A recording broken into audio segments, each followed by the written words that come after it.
कि सत्संग बड़ा कीमती वस्तु है, बड़ी कीमती चीज। एक से एक इसकी महत्ता के विषय में प्रतिपादन है, उपाख्यान है। बड़े बड़े महापुरुषों ने, सिद्धों ने, संतों ने, यहाँ तक कि स्वयं भगवान ने भी सत्संग की महिमा अपने मुखारविंद से कही। एक बार हम इसी विषय पर सोच रहे थे कि आखिर सत्संग की इतनी महिमा क्यों गाई जाती है।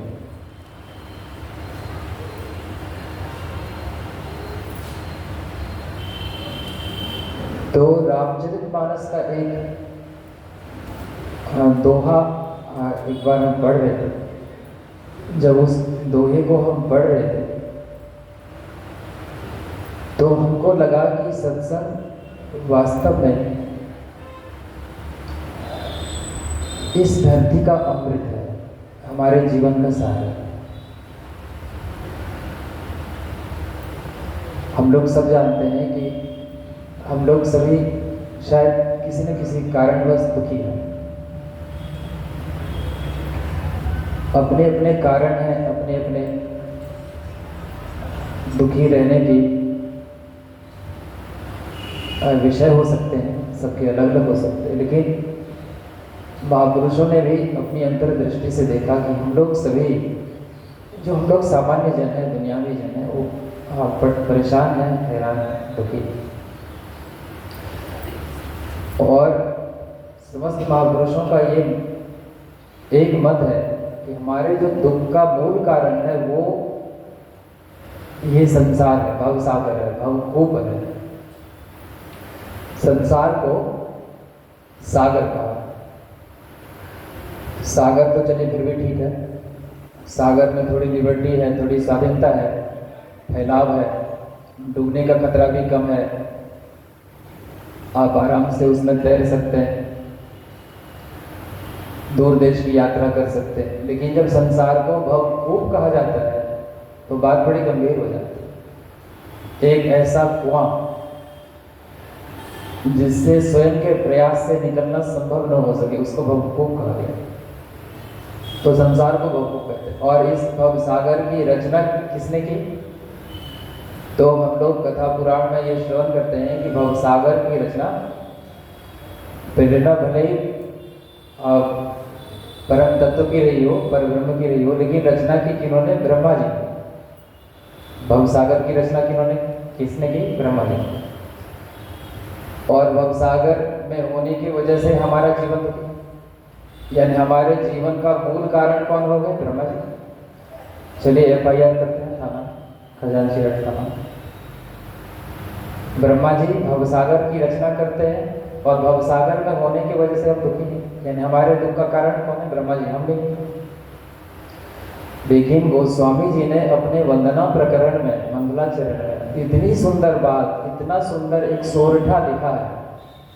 क्या लिखा है? बंदौ विधि पद रेणु भवसागर जय किन्ह, जहाँ प्रगटे शशि संत सुधा कर धेनो विषबार। एक सोरठा है, वंदना प्रकरण।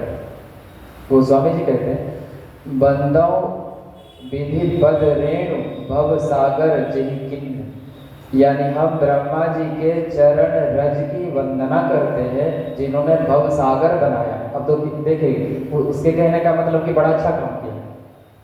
हम लोग परेशान हैं कि भवसागर में फंसे हुए हैं, सब लोग त्राही त्राही कर रहे हैं, निकलने का प्रयास कर रहे हैं, निकलने का कोई गुंजाइश नहीं दिख रहा, निकलने का कोई तकनीक हाथ नहीं लग रहा, नहीं तो कब के निकल जाते।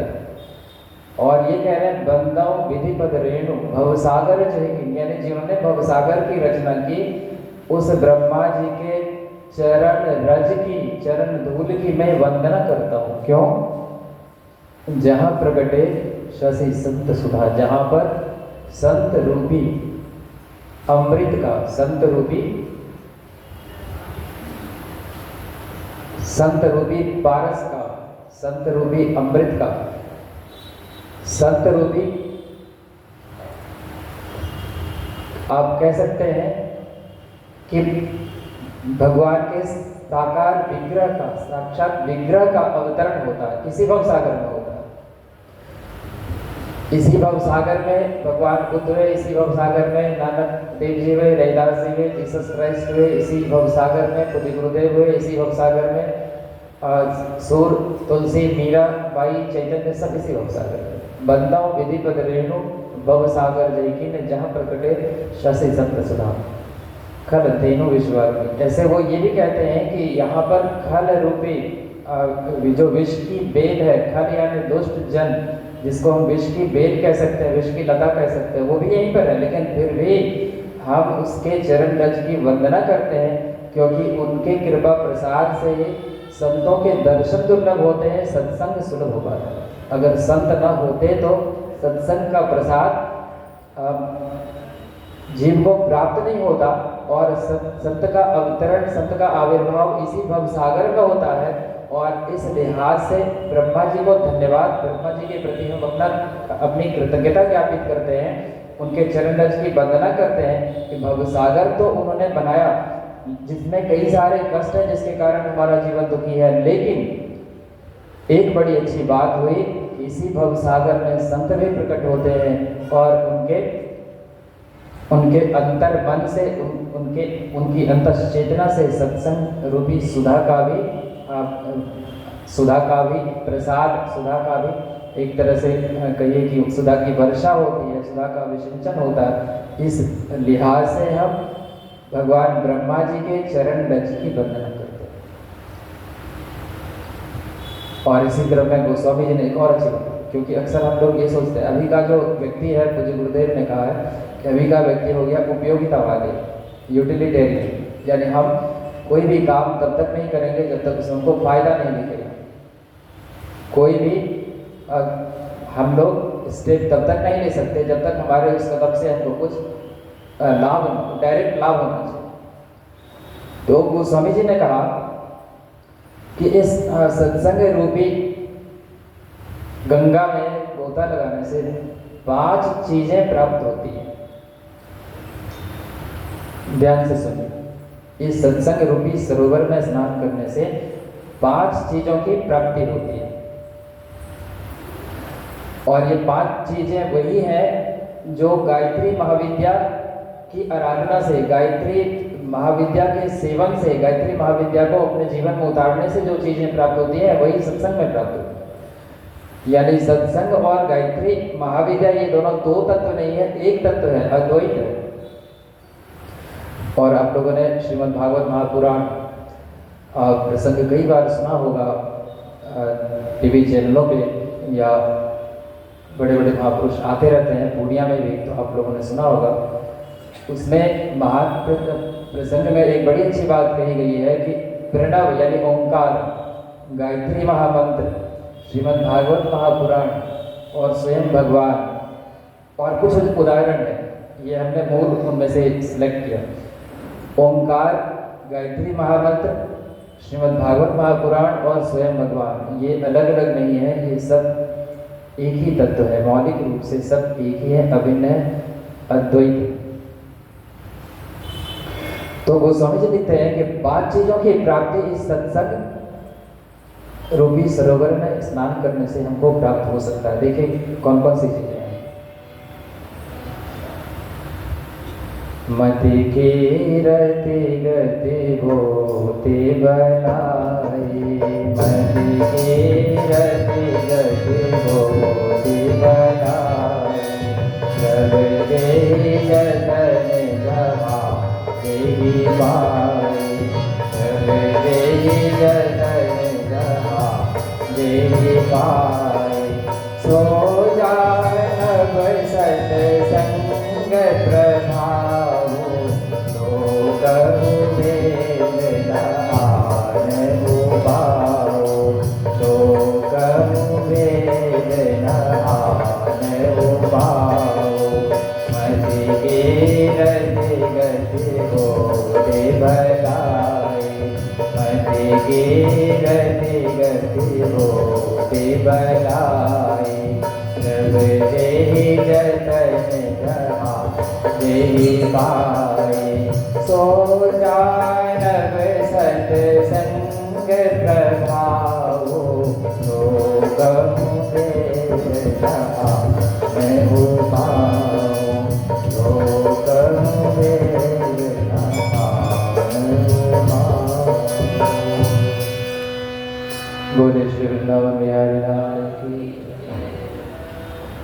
गोस्वामी तुलसीदास जी कहते हैं, मति कीरति गति भूति भलाई, जब जेहि जतन जहाँ जेहि पाई, सो जानव सत्संग प्रभावो, लोकहु वेद न आन पाओ।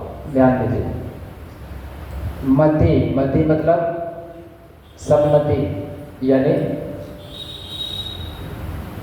सद्बुद्धि। हम लोग बोलते हैं ना कि हमको सबको सम्मति दे भगवान। मति का मतलब है अच्छी मति, अच्छी बुद्धि यानी सद्बुद्धि। अगर किसी ने कभी भी, यहाँ देखिए शब्द कितना मार्मिक है, मति कीरति गति भूति भलाई, जब जेहि जतन जहाँ जेहि पाई। तीन बातें इसमें है कि जब भी किसी ने पाया, ये 5 चीजें, जब भी किसी ने पाया, जिस भी प्रयास से जिसने पाया, और जहाँ भी पाया, जब जेहि जतन जहाँ जेहि पाई।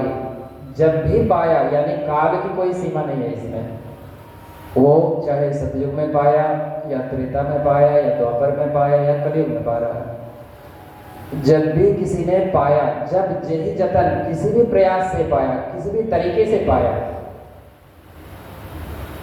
और जहाँ जेहि पाई यानी जहाँ पर पाया, इंग्लैंड में पाया कि अमेरिका में पाया कि इंडिया में पाया कि रसिया में कि चाइना में, नो मैटर। पृथ्वी लोक में पाया कि स्वर्ग लोक में पाया, गंधर्व लोक में पाया, असुर लोक में पाया, नाग लोक में पाया, जहाँ कोई कहीं भी कोई पाया। जब जेहि जतन जहाँ जेहि पाई यानी जिसने भी पाया, नंबर 1, जहाँ भी पाया नंबर 2, और जब भी पाया नंबर 3, और जिस भी तरीके से पाया नंबर 4, वो सब इस सत्संग का प्रभाव ही समझना चाहिए। सो जानब सत्संग प्रभाव, इस सबको सत्संग का प्रभाव ही समझना चाहिए।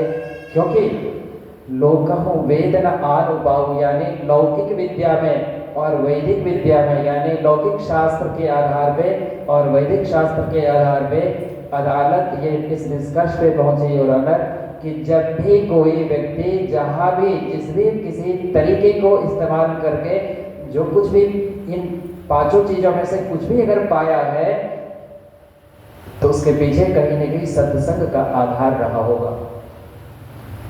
मति कीरति गति भूति भलाई, जब जही जतन जहाँ जही पाई, सो जानब सत्संग प्रभावो, लोकहु वेद न आन पाओ।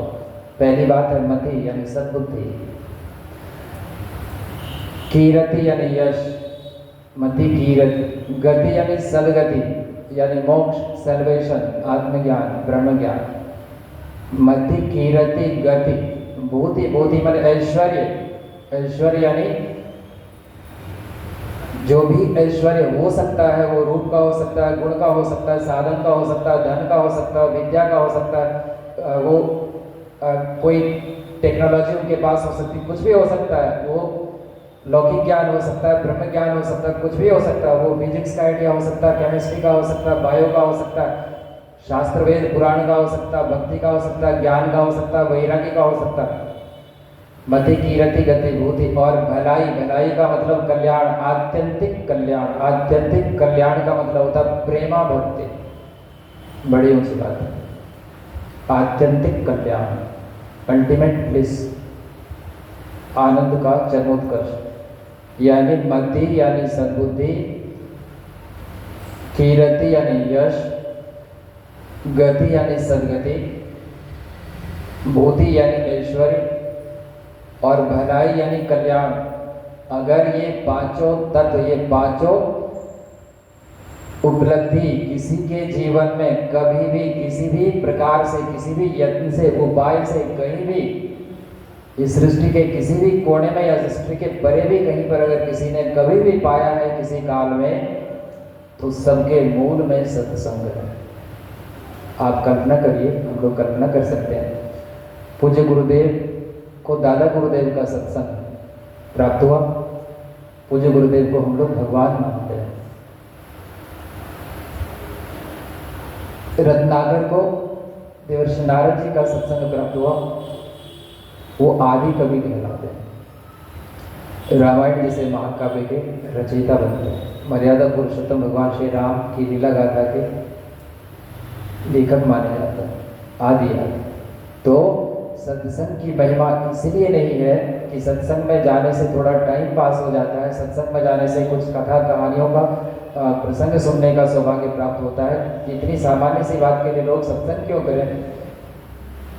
सत्संग की महिमा इसीलिए है क्योंकि जो भी हमारे लिए आवश्यक है, जैसे हम लोग गायत्री मंत्र से जुड़ने के बाद ये समझ पाए, गुरुदेव से माता जी से जुड़ने के बाद ये समझ पाए कि गायत्री महाविद्या से जुड़ने से 7 जो लाभ होता है, ओम स्तुता मया वरदा वेद माता प्रचोदयंतम पावमानि दुजानाम आयु प्राणम प्रजाम पशुम कीर्तिम द्रविणम ब्रह्म वर्चसम, ये 7 चीज़ें जो गायत्री महाविद्या से मिलती हैं, उसमें से उस 7 को अगर नट शेप में कहें, उसके सार को अगर पकड़ लें, उसमें से अगर मौलिक चीज़ों को हम पकड़ लें तो ये 5 चीज़ें आती हैं। और ये पाँचों की पाँचों चीज़ें हम सबके जीवन में सत्संग के आस्वादन से, सत्संग के सेवन से, सत्संग के आश्रय से हमारे जीवन में प्राप्त हो सकता है। इसी वजह से सत्संग हमारे लिए जरूरी ही नहीं है, हमारे जीवन की एक अनिवार्य आवश्यकता है। सत्संग के बिना हम अपने जीवन की सुंदरता की कल्पना भी नहीं कर सकते, हम अपने जीवन लक्ष्य को प्राप्त करने का विचार भी नहीं कर सकते, अपने जीवन के परम कल्याण के विषय में सोच भी नहीं सकते। अगर हम लोगों को सोचने का थोड़ा अवसर प्राप्त होता है तो वो सत्संग के माध्यम से होता है। और आज हम लोगों के लिए और भी खुशी की बात है कि आज का जो सत्संग है वो एक कथा विशिष्ट सत्संग है, यानी कथा सत्संग है, जिसमें कथाओं का दैवी प्रवाह जो गुरुदेव ने अपने अंतस की गंगोत्री को खोदकर प्रवाहित किया है, उस कथा गंगा में हम लोग प्रवेश करने का, उस कथा गंगा में स्नान करने का हम लोगों को सौभाग्य प्राप्त हो रहा है। हम सबके लिए बड़े ही गौरव का क्षण है, हम सबके लिए खुशी की बात है। तो आइए इससे पहले कि प्रज्ञा पुराण, श्रीमद् पावन प्रज्ञा पुराण की पावन कथा का प्रारंभ हो, 2 पंक्ति में हम लोग पावन प्रज्ञा पुराण के कथा के श्रवण की जो शर्त है, कथा को हम लोग कैसे सुने। कोई कहते हैं कि कथा को हम लोग मन से सुने, कोई कहते हैं कि कथा को हम लोग बुद्धि से सुने, कोई कहते हैं कथा को हम लोग अपनी अंतर प्रज्ञा से सुने। और यहाँ इस 2 पंक्ति के भजन का भाव है कि हम लोग अपने हृदय के पट को खोलें, हृदय के पट को खोलें, यानी जहाँ पर हमारे प्रेम तत्व का वास है। अलग अलग जगह हमारे शरीर में अलग अलग तत्व का वास होता है और हमारे हृदय में प्रेम तत्व का वास होता है। अगर हम अपने हृदय के कपाट को खोलकर श्रीमद् पावन प्रज्ञा पुराण की कथा को उसमें प्रवेश करने देते हैं तो हमारे जीवन में एक अलौकिक परिवर्तन होना शुरू हो जाता है। आइए 2 पंक्ति का ये भजन गाते हैं। सुनो हृदय पट खोल सब जन यह प्रज्ञा पुराण, सुनो हृदय पट खोल सब प्रज्ञा पुराण, सुनो हृदय पट खोल यह प्रभु का संदेश, इसमें युग ऋषि का तप प्राण है, युग ऋषि का तप प्राण है। सुनो हृदय पट खोल सब जन प्रज्ञा पुराण है, सुनो हृदय पट खोल।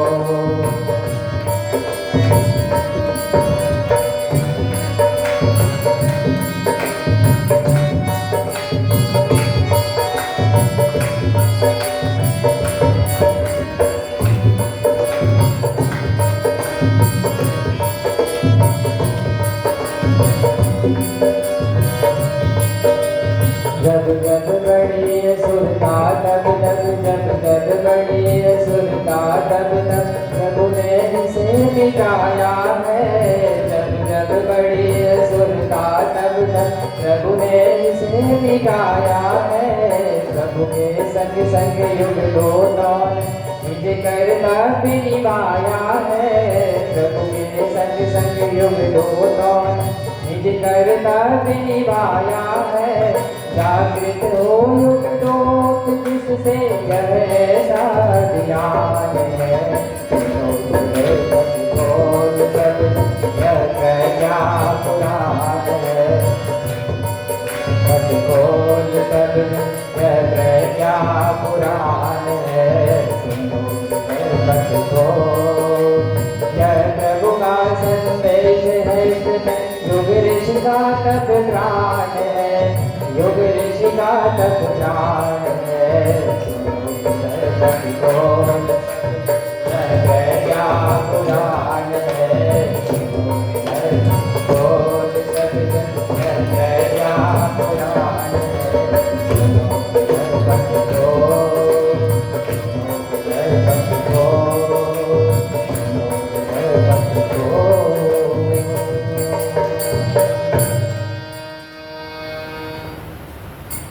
बोले श्री वृंदावन बिहारी लाल की। श्रीमद् भागवत प्रज्ञा पुराण की कथा में जो प्रवेश करें, इससे पूर्व थोड़ी सी भूमिका कथा के साथ हम सबने रामचरितमानस की कथा के विषय में सुनते हैं कि रामचरितमानस में 4 घाट हैं, 4 जगहों पे कथा हो रही होती है और एक साथ चारों जगह पे कथा का समापन होता है। कहीं याज्ञवल्क्य जी भरद्वाज जी को कथा सुनाते हैं, कहीं भगवान शिव माँ पार्वती को कथा सुनाते हैं, कहीं कालभूषुंडी जी गरुड़ जी को कथा सुनाते हैं और कहीं तुलसीदास जी गोस्वामी तुलसीदास जी कथा प्रेमी भक्तजनों को कथा सुनाते हैं। आगामी 4 दिनों तक जो श्रीमद् भागवत प्रज्ञा पुराण की पावन कथा का प्रवाह चलेगा, उसमें भी हम लोग 4 दिव्य महापुरुषों के प्रसंगों का भाव श्रवण करें। सर्वप्रथम देवर्षि नारद जी और भगवान विष्णु के बीच का संवाद हम लोग सुनेंगे। पुनः महर्षि पिपलाद जी एवं पंच ऋषियों के बीच का संवाद सुनेंगे, जिसमें अष्टावक्र जी हैं, उद्दालक जी हैं, श्वेत केतु जी हैं, श्रृंगी ऋषि हैं और दुर्वासा ऋषि। फिर हम लोग वैशंपायन और भगवान मार्कंडेय जी के बीच का संवाद सुनेंगे और सबके मूल में है हम लोग पूज्य गुरुदेव हम लोगों से क्या कहना चाहते हैं, इस भाव का विश्लेषण। ये 4 घाट इसमें श्रीमद् भागवत प्रज्ञा पुराण की 4 दिनों तक जो कथा यहाँ से हम लोग श्रवण का लाभ ले पाएंगे। इसमें इन 4 प्रसंगों पर गुरुदेव माता जी की हित की करुणा से प्रकाश डालने का एक छोटा सा नन्हा सा प्रयास जहाँ से किया जाएगा, व्यासपीठ से किया जाएगा।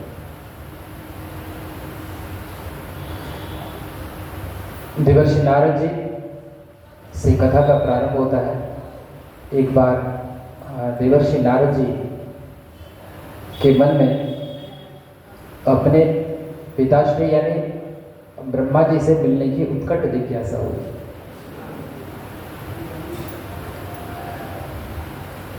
देवर्षि नारद जी के मन में हमेशा लोक कल्याण का भाव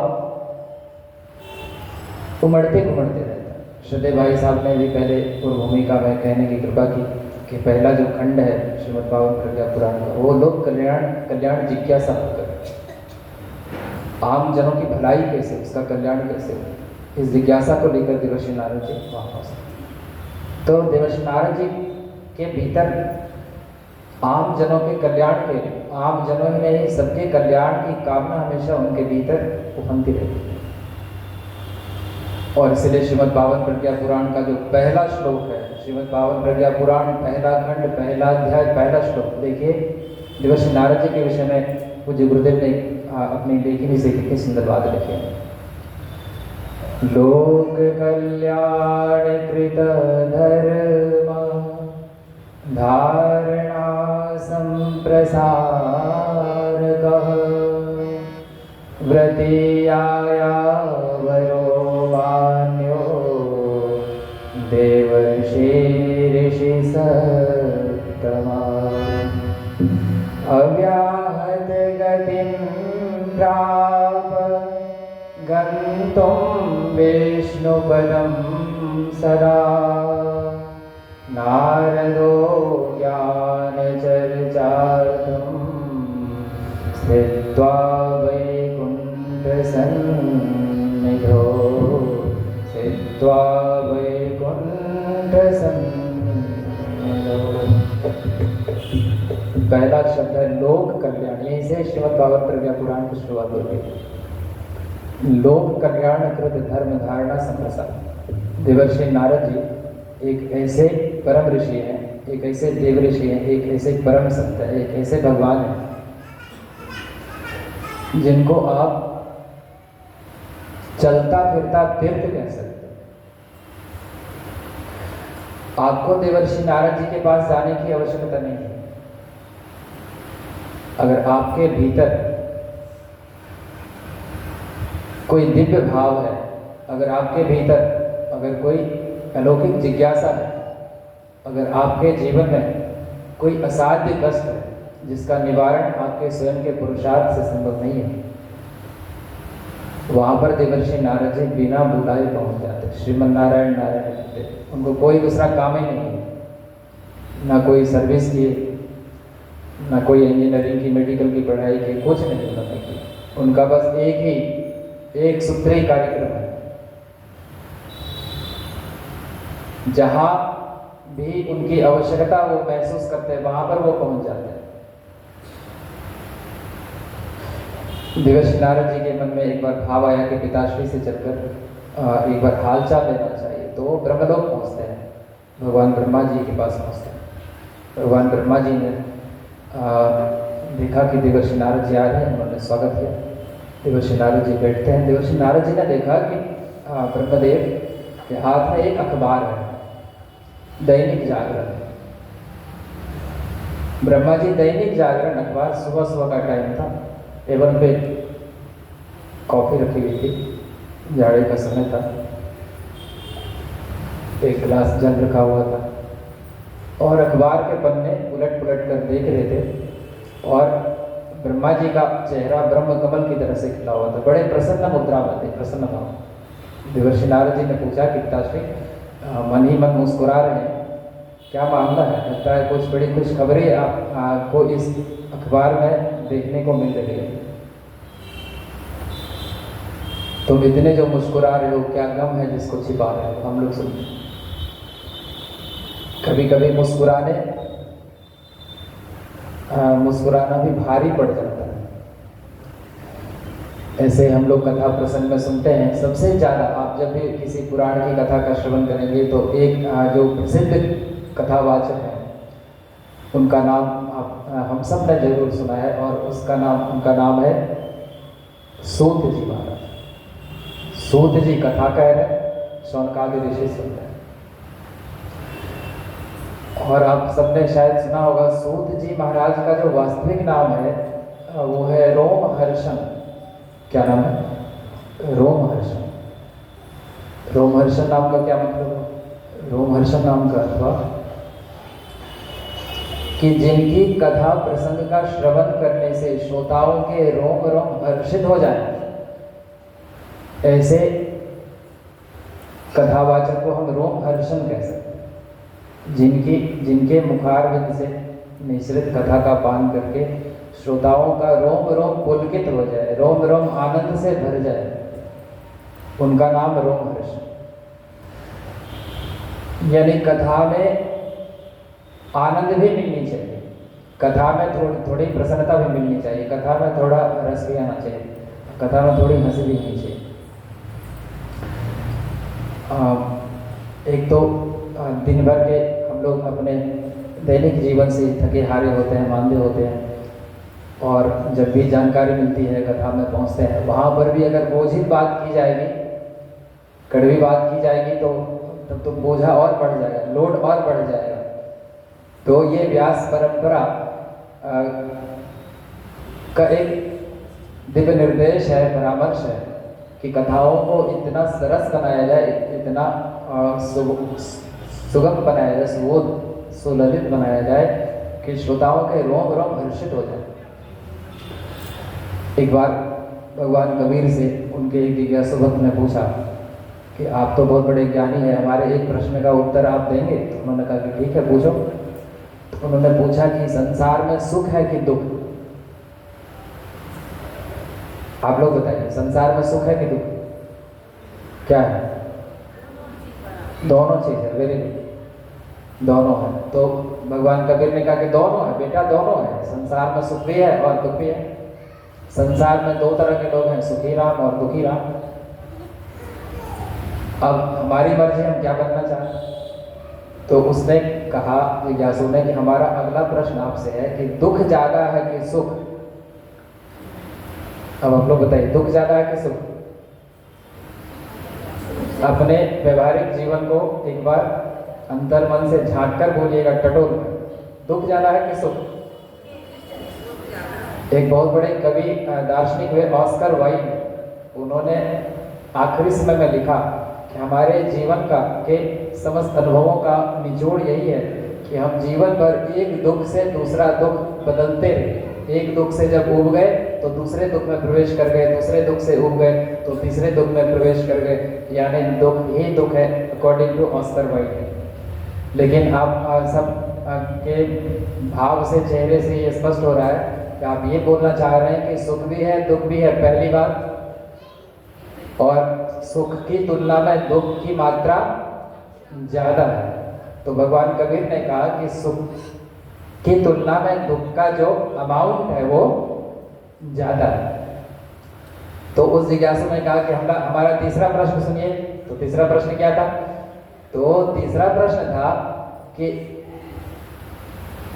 जब ज्यादा दुखी है, थोड़ा सा ही सुख है, तो विधाता ने थोड़ा सा भी सुख बनाया ही क्यों? दुखी दुख रहने देता, थोड़ा सा सुख बना के वो तो और परेशान किया। मान लीजिए आप एक दिन के लिए सुखी हो गए, और अगर 364 दिन के लिए या लीप ईयर में 365 दिन के लिए आप अगर दुखी हो गए तो ये तो मामला और गड़बड़ हो गया। अमीरी की कब्र पर बनती हुई गरीबी बड़ी जहरीली होती है, प्रेमचंद। यानी सुख के आसन पे जब दुख आता है तो ये और ज्यादा तीखा हो जाता है, कड़वा हो जाता है। तो उसने पूछा कि मेरा अगला प्रश्न है कि जब विधाता ने दुख बनाया थोड़ा और सुख बनाया ज्यादा, तो सुख बनाया ही क्यों? तो भगवान कबीर ने बड़ी गूढ़ बात कही, एकदम गोपनीय विषय। ये ज्यादा कहने सुनने का नहीं है, ज्यादा भीड़ में ये बोलने का भी नहीं है। बड़ी खुशी की बात है कि आज हम लोगों की संख्या कम है, इस कम संख्या में इस बात को कही जा सकती है। ये रहस्य की बात है कि विधाता ने सोचा कि इनको दुख की कड़वी घूंट पीने के लिए बाध्य अगर करना है तो थोड़ी सी सुख की आशा, थोड़ा सा सुख का क्षण इसके जीवन में देना अनिवार्य है, वरना सब लोग रिवोल्ट कर जाएंगे, सब लोग विद्रोह पर उतारू हो जाएंगे, आम जनता क्रांति पर आमादा हो जाएगी कि हमको इस अगर यही जीवन है आपके द्वारा दिया गया जीवन, तो ये जीवन हमको स्वीकार नहीं है। लोग विद्रोह का स्वर उठाने लगेंगे। इसीलिए यानी आप ज्यादा दुख झेल सकें, कर्म का परिपाक है, प्रारब्ध है। क्योंकि हमारे ज्यादा शुभ कर्म होते हैं तो पुण्य लोक यानी स्वर्ग लोक की प्राप्ति होती है, कम होता है तो तेज योनि की प्राप्ति होती है, और जब बराबर बराबर का मामला होता है तो मनुष्य योनि प्राप्त होती है। तो यहाँ पर कर्म की भी स्वाधीनता है, जो हम लोग थर्ड डे की कथा में श्रवण करेंगे, और प्रारब्ध का भोग भी आपको करना है। तो प्रारब्ध का जो भोग है वो बड़ा कड़वा है, उस कड़वी घूंट को पीने के लिए थोड़ी सी सुख की चाशनी, मीठी चाशनी उसमें मिला दी गई है ताकि आप उस दुख की कड़वी घूंट को पी सकें। जैसे होम्योपैथ की गोली होती है, हम लोग सब जानते हैं होम्योपैथ की गोली को मीठा बनाया जाता है नॉर्मली। वो जो गोली होती है उजली, तो उस उजली गोली को मीठा इसलिए बनाया जाता है ताकि जो कड़वी दवा है वो आप सहजता से खा सके। तो उसी प्रकार से जीवन में थोड़ा सा सुख भी दिया गया है विधाता के द्वारा, ताकि आप जीवन के महान दुखों को झेलने के लिए विवश हो सके। आप आपके जीवन में जो एक आशा है कि अब सुख होगा, अब सुख होगा, कल सुख होगा, आज गुरुवार है तो शुक्रवार को सुख मिलेगा, शुक्रवार है तो शनिवार को मिलेगा, आज अगर 18 तारीख है तो 19 तारीख को जरूर मिलेगा, और अगर 2024 में नहीं मिला तो 25 में तो सुखी होने से दुनिया की कोई ताकत रोक नहीं सकती है। ये जो आशा है ये आपको आपके जीवन को आगे बढ़ाने के लिए विवश किया हुआ है, और आप एक लंबा जो रेगिस्तान है दुख का, एक जो पहाड़ है उसकी चढ़ाई कर सके, थोड़ा सा सुख दिया गया। और भगवान वेद व्यास जी और व्यास परंपरा ने कथा को सरस बनाने के पीछे का यही भाव रखा है कि कथा अगर सरस नहीं होगी तो ज्ञान की कड़वी घूंट पिलाई कैसे जाएगी। ज्ञान की जो बोझिल बातें हैं, ज्ञान की जो नीरस बातें हैं, ज्ञान वैराग्य की जो बातें हैं, ज्ञान वैराग्य नाम सुन के ही मन उबने लगता है, तो ज्ञान वैराग्य की जो नीरस बातें हैं। एक बार हमारे गायत्री परिवार के बड़े वरिष्ठ परिजन थे, आज हमारे बीच नहीं है, वीरंदे बाबू जिला स्कूल के प्राचार्य पद से वो रिटायर हुए थे, मतलब प्रिंसिपल हो रह चुके हैं। बड़े विद्वान थे लेकिन बड़े सरल थे, एकदम सहज थे। जहाँ भी कोई कार्यक्रम होता था तो वो नीचे चादर बिछा के गुरुदेव के साहित्य को बिछाते, बड़ी विनम्रता थी। तो एक बार वो हमारे कोचिंग में आए और तो कुछ बातचीत हुई, हमने उनसे एक चीज पूछा कि आप हमको एक प्रश्न का सही जवाब दीजिएगा।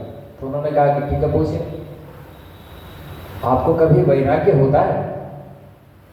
खीरू चौक पे हमने पूछा था फील्ड में, आपको कभी वैराग्य होता है? वैराग्य हुआ? तो उन्होंने दिमाग पे थोड़ा जोर डाला और उन्होंने कहा कि नहीं, अभी तक तो नहीं हुआ।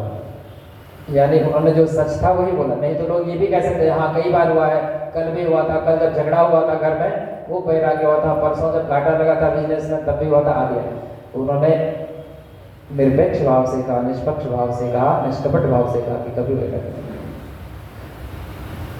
जबकि महापुरुष लोग कहते हैं कि वैराग्य होना चाहिए ही, भले ही थोड़े समय के लिए हो, लेकिन वैराग्य षट संपत्ति में एक संपत्ति है, एक ऐश्वर्य है, वो भी हमारी एक निधि है, वो होना चाहिए। आप लोगों ने महाराज भर्तृहरि का नाम सुना होगा। गांव घर में खास करके देहात एरिया में भर्तृहरि का नाटक होता है। भर्तृहरि, राजा भर्तृहरि, और शायद उनके भांजा का नाम गोपीचंद था। काफ़ी ज़्यादा उनके गीत गाए जाते हैं आज भी समाज में, वैराग्यपूर्ण उनका गीत होता है।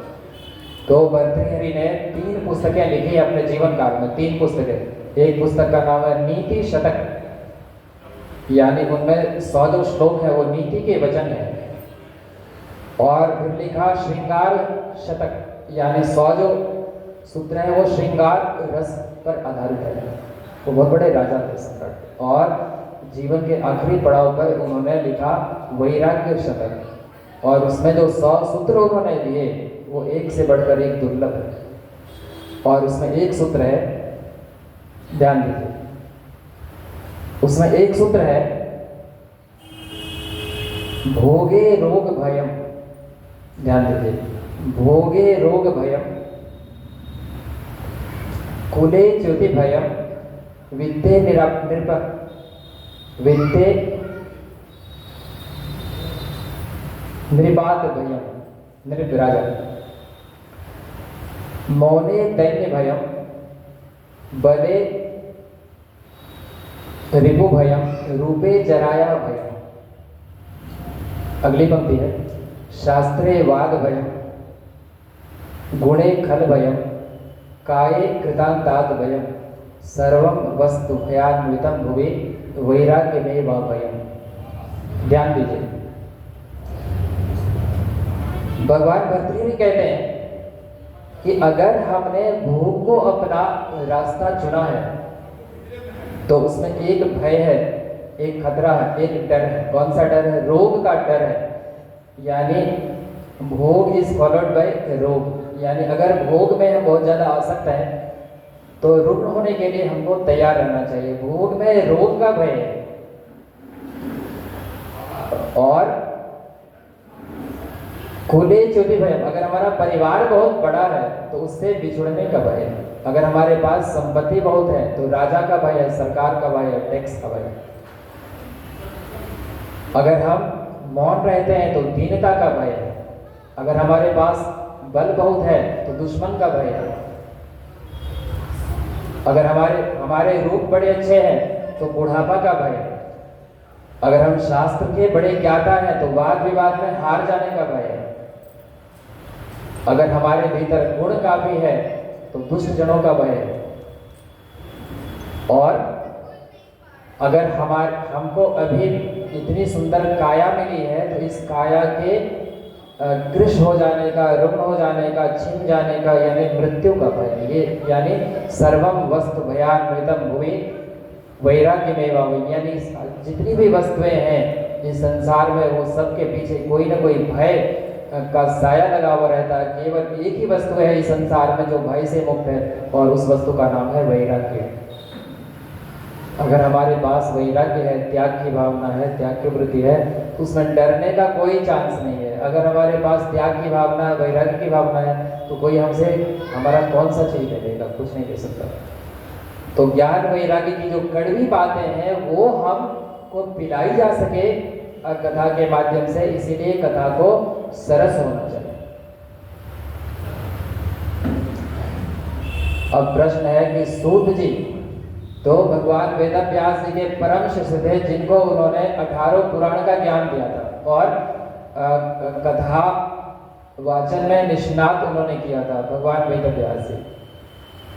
तो जब उनकी कथा लोग सुनते थे तो रोम रोम हर्षित हो जाता था, तो नाम पड़ा रोमहर्षण।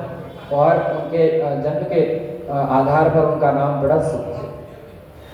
लेकिन उस व्यास परंपरा के जो बाकी भी नम्र जो संदेशवाहक हैं उनकी कथा का श्रवण करने के बाद भी क्या उसी प्रकार के रस, उसी प्रकार के रोम रोम में उठने वाले प्रसन्नता का भाव संभव है? अगर है तब तो कोई बात नहीं, अगर नहीं तो उसका क्या उपाय है? जबकि कथा का ये बेस है, बेसिक नीड्स है, कथा का ये आधार है कि कथा को कैसा होना चाहिए। कथा को होना चाहिए मुद मंगलमय। हम सबने गोस्वामी जी के रामचरितमानस में पढ़ा है, भैया थोड़ा सुन दीजिएगा। मुद मंगलमय संत समाजो, मुद मंगलमय संत समाजो, जो जग जंगमय तीरथराजो, जो जग जंगमय तीरथराजो, राम भजति राम सुर सरिहारा, सर सही ब्रह्म विचार प्रचारा, सर सही ब्रह्म विचार प्रचारा, हरि हरि कथा विराजत देवी, हरि हरि कथा विराजत देवी, सुनत सकल मुद मंगल देवी, सुनत सकल मुद मंगल देवी, सुनत सकल मुद मंगलमय संत समाजो, जो संत समाज होते हैं वो कल्याण और आनंद के हेतु है। जो जग जंगम तीर्थराज, चलते फिरते तीर्थराज प्रयाग है। तो तीर्थराज प्रयाग में तो 3 धाराओं का संगम है, गंगा जी हैं, यमुना जी हैं, सरस्वती जी, और तीनों के मिलन के सब परिणाम के स्वरूप त्रिवेणी जी, 4 तत्व वहाँ पर है। तो इसमें गोस्वामी जी लिखते हैं राम भगति जहाँ सुरसरी धारा, राम भक्ति रूपी गंगा इसमें विराजमान है, यानी जो सत्संग की त्रिवेद धारा, त्रिवेणी, आध्यात्मिक त्रिवेणी, राम कथा रूपी गंगा है, राम भगति जहाँ सुरसरी धारा, सरसई ब्रह्म विचार और ब्रह्म विद्या का भी इसमें समावेश होता है। कुछ समय पहले हम लोगों ने सुना कि गायत्री महाविद्या और सत्संग या कोई कथा, भगवान की कथा, ये अलग तत्व नहीं है, ये एक तत्व है। तो इसमें है सरसई ब्रह्म विचार प्रचार। यानी ये जो ब्रह्म विचार है, ब्रह्म विषयक बातें हैं, ये जो ब्रह्म विद्या है, गायत्री महाविद्या, ये सरस्वती जी। और विधि निषेधमयी कलिमल हरणी कर्म कथा रविनंदिनी। और ये जो रविनंदिनी है, यमुना जी हैं, ये कर्म योग, एक भक्ति योग हो गया, एक ज्ञान योग हो गया और एक कर्म योग हो गया। और इसमें 3 तो त्रिवेणी कौन है? हरिहर कथा विराजते बेनी। हरि यानी भगवान नारायण, हर यानी भगवान भोलेनाथ शिव पूर्णेश्वर महादेव जी, इनकी जो कथा ये त्रिवेणी है।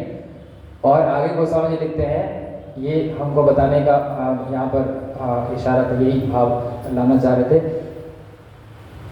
हरिहर कथा विराजति बेणी सुनत सकल मुद मंगल देनी। यानी हरि और हर की जो कथा है ये त्रिवेणी है, और इसके श्रवण मात्र से हम सब के जीवन में मुद और मंगल यानी आनंद और कल्याण, आनंद और कल्याण दोनों का समावेश हो जाता, दोनों की वर्षा हो जाती। सुनत सकल मुद मंगल देनी, हरिहर कथा विराजति बेनी सुनत सकल मुद मंगल देनी। यानी कथा की पृष्ठभूमि ही ऐसी है कि इसके श्रवण मात्र से हमारे जीवन में आनंद भी आना चाहिए और कल्याण भी होना चाहिए। ऐसा नहीं कि केवल हम केवल खुशी मना लें, केवल हंस लें, बोल लें और काम की बात इसमें छूट जाए। कुछ काम की बातें भी होनी चाहिए, लेकिन कुछ आनंद विषय चीज़ों का भी इसमें समावेश होना चाहिए। तो हमारा भाव था कि सूत जी तो इतने बड़े महापुरुष,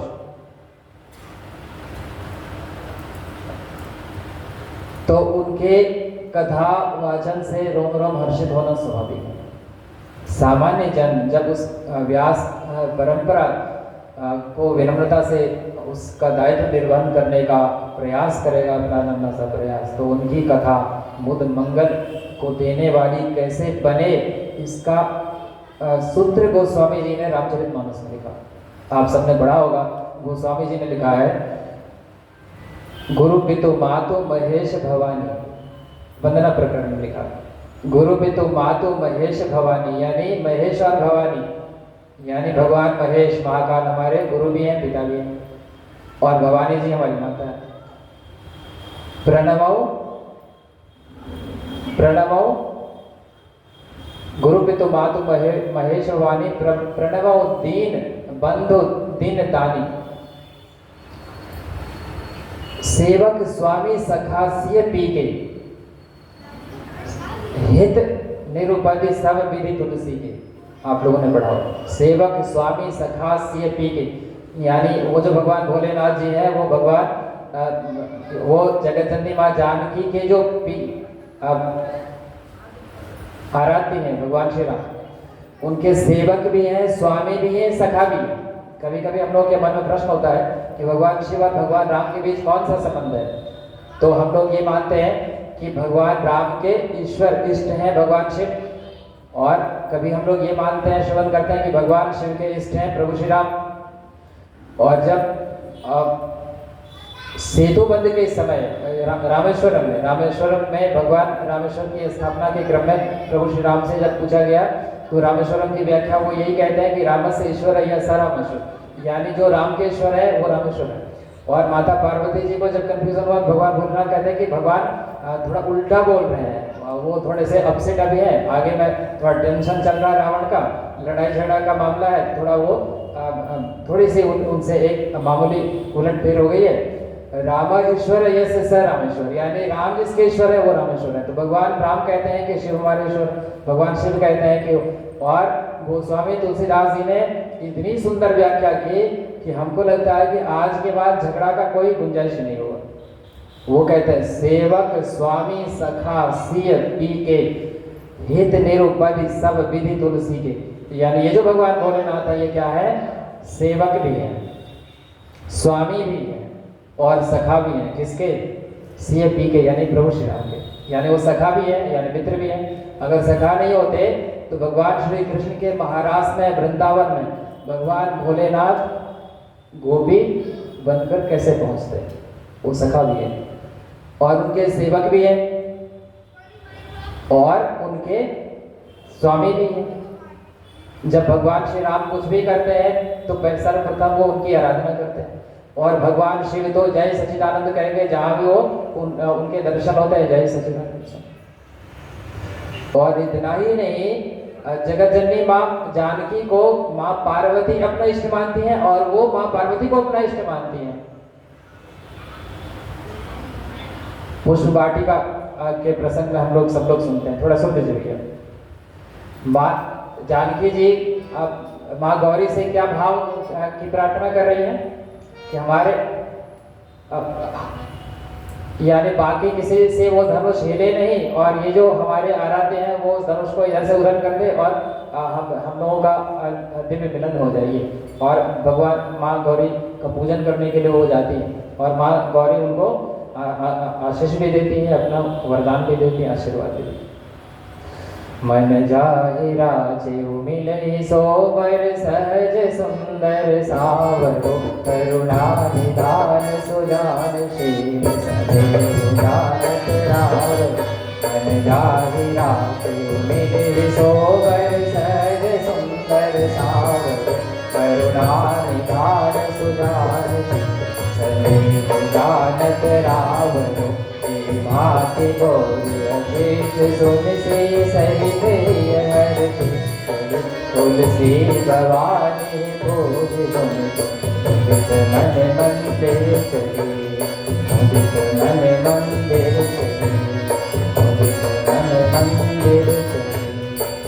सेवक स्वामी सखा सीधी के, और आगे वो कहते हैं, सो उमेश मोहि पर अनुकूला, करही कथा मुद मंगल मूला। ये गोस्वामी तुलसीदास जी कहते हैं कि हमने जो राम कथा रचने की दृष्टता की है, हमने जो एक छोटा सा प्रयास किया है, एक बाल प्रयास किया है, ये कथा बुद्ध मंगल का कारण बने, ये सरस भी बने, सीताराम चरित दिखावा मधुर सरस और अति मधुर, यानी ये कथा सरस भी बने और कल्याण का कारण भी बने।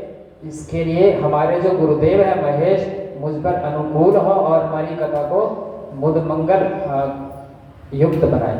सो उमेश मोहि पर अनुकूला, करहि कथा मुद मंगल मूला।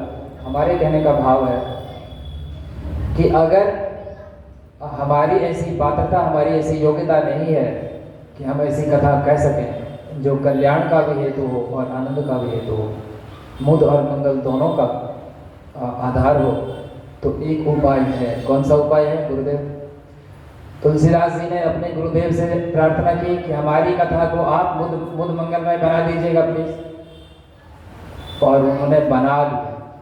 जो भी रामचरितमानस का पाठ करते हैं उनके भीतर आनंद की वर्षा हो जाती है और उनके जीवन में कल्याण का रास्ता प्रशस्त हो जाता है।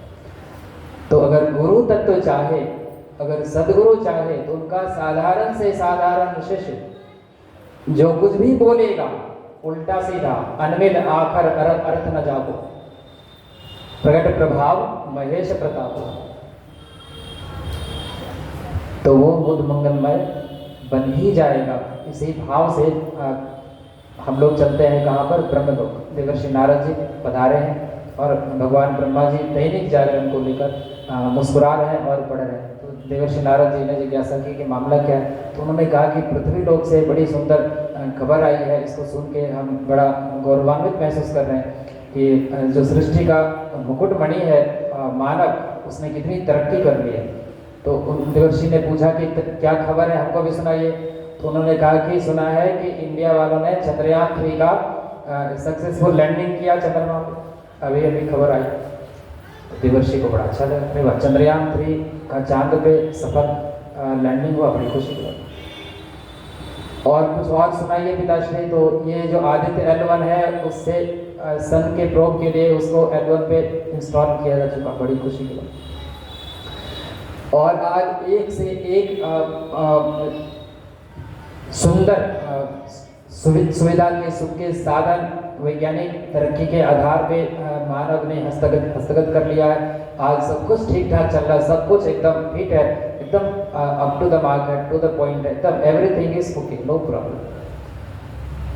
देवर्षि नारद, अब तुमको चिंता, तुम क्यों चिंतित होते हो? अपना तो तुमको कोई दुख है नहीं, अपना तो कोई घर परिवार है नहीं। एक बार बसाना चाहा तो तिकड़म लग गया, मामला गड़बड़ हो गया, तो तुम्हारा तो कोई है नहीं, तुम तो केवल संसार के दुख से दुखी रहते हो। और आज हमको बताते हुए तुमको हर्ष हो रहा है कि संसार अभी काफ़ी प्रसन्न है, इसलिए तुमको दुखी होने की कोई जरूरत नहीं है। ये पेपर लो, तुम भी पढ़ो, आराम से चाय पियो कॉफी। देवर्षि नारद जी के मन में एक जिज्ञासा, उसके मन में हमेशा भाव आते रहता, क्वेश्चंस आते रहते, कुछ भी उनको कोई भी अगर कहे तो उसके प्रति प्रश्न उसके भीतर से प्रकट होते रहते। उनके मन में भाव आया कि जब इतनी अच्छी बातें आ रही हैं पृथ्वी लोक से, तो चलकर एक बार इसका जायजा लेना चाहिए। और देवर्षि नारद जी सीधे वहाँ से फ्लाइट लेते हैं और बागडोगरा आ जाते हैं, सीधे बागडोगरा से उधर जाते हैं सिलीगुड़ी के रास्ते जलपाईगुड़ी में वो उन्होंने देखा कि बहुत बड़ा आश्रम है, बहुत सुंदर भव्य आश्रम है। और उसके गेट पर, मुख्य द्वार पर भारी भीड़ लगी हुई है। तो देवर्षि नारद जी ने सोचा कि इतना सुंदर आश्रम है तो पृथ्वी लोक की जो हमारी यात्रा है वो मंगलमय हो, इसके लिए सबसे पहले थोड़ा सत्संग लाभ प्राप्त करना है, तो इस आश्रम में जाकर थोड़ा सा सत्संग कर लेते। और जब वो गेट के अंदर प्रवेश करने का प्रयास करने लगे तो वहाँ पर कुछ पुलिसकर्मी थे, उन्होंने उनको रोक दिया कि आप अंदर नहीं जा सकते हैं। तो उन्होंने अपना आई कार्ड दिखाया कि myself Devarshi Narad, I am from Vaikunth lok, हम भगवान विष्णु के पार्षद हैं, आप हमको जाने दीजिए। उन्होंने कहा कि अभी कोई किसी को भी वहाँ अंदर जाने की अनुमति नहीं दी जा सकती, ये ऊपर से ही आदेश है। उन्होंने कहा कि देखो भाई, सत्संग में जाने की अनुमति, सत्संग में तो बिना बुलाए जाना चाहिए, अनुमति की क्या जरूरत है। सत्संग का आयोजन इसलिए होता है कि जहाँ कहीं भी भगवत प्रेमी बैठे हुए, श्रद्धालु कथा प्रेमी बैठे हुए, भक्तजन बैठे हुए, वो तुरंत वहाँ पर दौड़ दौड़ के पहुँचे। आप लोगों ने भी सुना होगा कि ये जो श्रीमद् भागवत महापुराण है उसके महात्मा प्रसंग में ये जो भक्ति देवी का प्रसंग आता है, भक्ति देवी उनके पुत्र ज्ञान वैराग्य आदि का, तो जब कथा का आयोजन होता है हरिद्वार क्षेत्र में, तो दौड़ दौड़ के बड़े बड़े महापुरुष लोग आते हैं, बड़े बड़े उम्रदराज महापुरुष लोग दौड़ दौड़ के आते हैं। जब देवर्षि नारद जी को भीतर नहीं जाने दिया गया तो देवर्षि नारद जी ने उनसे पूछा, जो गेट पर खड़े हुए थे, जो उनको अंदर जाने से रोक रहे थे, उनको पूछा कि आखिर मामला क्या है। तो उन्होंने कहा कि आश्रम में अभी इनकम टैक्स का छापा पड़ा है, इनकम टैक्स के बड़े बड़े ऑफिसर अंदर हैं, अभी कोई सत्संग की कोई व्यवस्था नहीं है, आप चले जाइए, कोई दूसरा आश्रम होगी। अब देवर्षि नारद जी अपना माथा पड़ दिए, अरे इतना बड़ा, इतने बड़े आश्रम में इनकम टैक्स का रेट क्यों होगा, इनकम टैक्स का रेट क्यों होगा, हमारा आश्रम है, यहाँ से भगवत कार्य चल रहे हैं, सेवा के कार्य चल रहे हैं, लोक कल्याण के कार्य चल रहे हैं, यहाँ से ज्ञान का प्रसाद समाज को बांटा जा रहा है, सत्संग का अमृत यहाँ से लुटाया जा रहा है, तो फिर यहाँ पर इनकम टैक्स वाले का छापा कैसे पड़े। तो इन्होंने बड़ा घपला किया है, इनकम टैक्स की चोरी की है, आ गया। देवर्षि नारद जी वहाँ से सीधा रवाना हो गए, वो दूसरे टाउन में उसकी लर्निंग होती, वो आ गए एक ऐसे शहर, मान लीजिए वो आ गए बरेली। तो उन्होंने सोचा कि सत्संग आश्रम में तो जाकर देख लिया, अब यहाँ पर थोड़ा सा हॉस्पिटल का जायजा लेते हैं कि टेक्नोलॉजी कितनी विकसित हो गई है।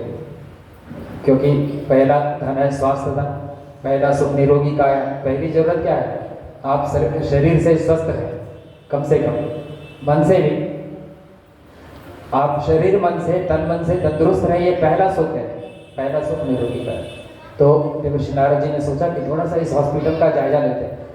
तो राजकीय अस्पताल, चिकित्सालय, वो जब पहुंचते हैं तो उन्होंने देखा कि एक एम्बुलेंस वहां आकर रुका है और उसके अंदर कोई पेशेंट है, और उसके जो अटेंडेंट है उनकी बहस चल रही है उस हॉस्पिटल के कर्मचारी से। बहस क्या चल रही है, तो वो पेशेंट के जो अटेंडेंट है वो पूछ रहे हैं कि आपके हॉस्पिटल में ऑक्सीजन की व्यवस्था है कि नहीं। तो वो कह रहा है कि क्यों, आपको ऑक्सीजन की क्या जरूरत पड़ गई। तो उन्होंने कहा कि हमारे जो पेशेंट है उसका ऑक्सीजन लेवल कम हो गया है, इसको ऑक्सीजन की जरूरत है। तो वो कह रहे हैं कि जब ऑक्सीजन लेवल कम था तो घर में रखते, पंखा जलते, थोड़ा सा प्राथमिक उपचार करते, घरेलू करते, यहाँ कुछ नहीं, यहाँ पर तो और गड़बड़ है, आप चले जाइए। देवर्षि नारद जी बड़े दुखी थे। फिर उन्होंने कहा कि इनको ब्लड की भी कमी है, हमारे पेशेंट को ब्लड की व्यवस्था है। तो उन्होंने कहा कि ब्लड यहाँ पर अगर आप डोनेट करना चाहते हैं तो स्वागत है, क्योंकि हमारे अस्पताल में इतने तरह तरह के मच्छर हैं, अलग अलग वेराइटीज़ के, अलग अलग स्पीसीज के, प्रजाति के। कोई मलेरिया वाले हैं, कोई डेंगू वाले हैं, कोई चिकनगुनिया वाले हैं, कोई नॉर्मल कॉमन जो मच्छर होता है जिनका हम लोग सब स्वागत करते हैं, बड़ी सहजता से स्वागत कर लेते हैं। अरे अनेक प्रकार के मच्छर हैं, आदि आदि हैं। आप अगर ब्लड डोनेट करना चाहते हैं, रात भर में कम से कम 1 यूनिट माइनस पक्का करें। देवर्षि नारद जी को लग रहा कि ब्लड इसके पास है नहीं, हॉस्पिटल है, उल्टे ब्लड पेशेंटे से निकाल लेगा तो उनका हेमोग्लोबिन तो और घट जाएगा, प्लेटलेट्स तो और घट जाएगा। अब क्या करें? फिर उन्होंने कहा अच्छा बताइए वेंटिलेटर है कि नहीं? तो उन्होंने कहा कि राजमिस्त्री को हम लोग कहना ही भूल गए थे कि वेंटिलेटर भी छोड़ना है, क्योंकि पहले से प्लानिंग थी, ऊपर से ही आदेश था कि सारा रूम एसी एयर कंडीशन होना चाहिए, वेंटिलेटर छोड़। अब वो बोलता है अरे बाबा वेंटिलेटर, जब तकलीफ हो, सांस की तकलीफ, वेंटिलेटर लगाया। तो उसने कहा ओ तो वो वेंटिलेटर आप चले जाइए किसी प्राइवेट हॉस्पिटल। देवर्षि नारद जी माथा पकड़ के रोने लगे। आगे वो सोचे कि मेरा मूड इससे पहले कि काफ़ी खराब हो जाए, थोड़ा वृंदावन की यात्रा पर जाते हैं। वृंदावन वो आते हैं तो बड़ा सुंदर प्रसंग है, ये पद्म पुराण का प्रसंग है, जिसको श्रीमद् भागवत महापुराण के महात्म्य में भी शामिल किया गया और इसको श्रीमद् भागवत प्रज्ञा पुराण के महात्म्य में भी शामिल किया। देवर्षि नारद जी वहाँ पर देखते हैं कि एक युवती कोई तरुणी है, कोई देव माता है, और उसके बगल में, उसके सामने 2 वृद्ध मूर्छित पड़े हुए।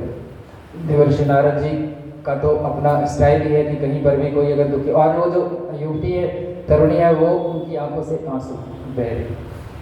तो वो जब वहाँ जाते हैं, परिचय होता है तो पता चला कि ये भक्ति देवी, और ये दोनों उनके पुत्र हैं, एक का नाम है ज्ञान और एक का नाम है वैराग्य।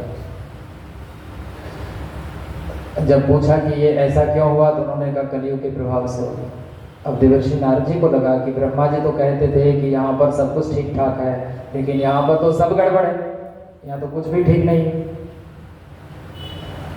पिताश्री ने कहा था कि अभी स्वर्ग के का जैसा माहौल पृथ्वी पर, यानी स्वर्ग पृथ्वी पर उतर आया है, उसके दर्शन के लिए हम यहाँ पर आए, या तो यहाँ तो भयानक स्थिति बनी हुई है। एक बड़ी प्यारी कथा है, थोड़ा सा हम लोग कथा का आनंद है। कथा है कि एक व्यक्ति मरने के बाद नरक पहुंचा, ध्यान से सुनिए।